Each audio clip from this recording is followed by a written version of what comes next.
Welcome to another session of Making in the Garden.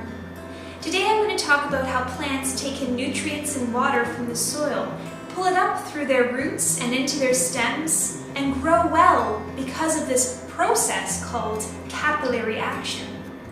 Our Take and Make Grow a Mountain activity teaches you all about this kind of action, but so too will our experiments that I will show you today, where we will blend different kinds of colors, primary to secondary, and we'll use some celery stalks to pull in different colored water and watch capillary action in action.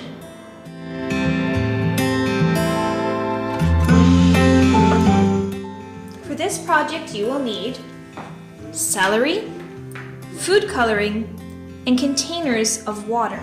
Step 1. Drop a few drops of food coloring within each one of your containers. Step 2. Fill each container with water. Step 3. Place a celery stalk or two within each container. Then just wait a couple days and see what happens. After 24 hours, notice what's happened to the end of the celery stalks.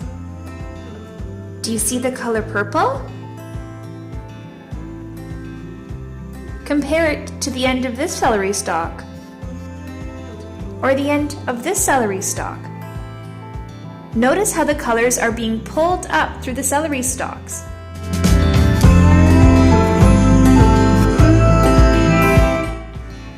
For this next project, you will need 5 small containers that you can fill with water, 5 coffee filters, as well as primary colors in food coloring, red, yellow, and blue.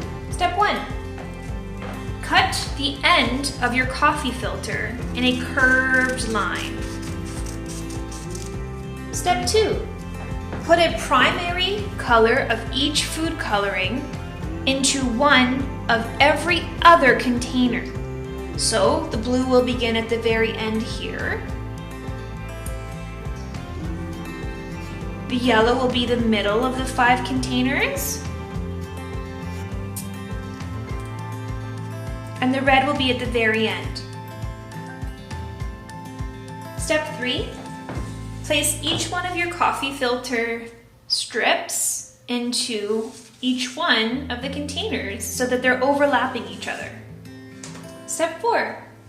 Fill the colored containers with water almost to the very top. Next, observe what happens. Look at how the blue is creeping its way into the next container. After 24 hours, look at how the colors have blended together to make 2 new colors. The primary red, yellow, and blue colors have made secondary colors orange and green.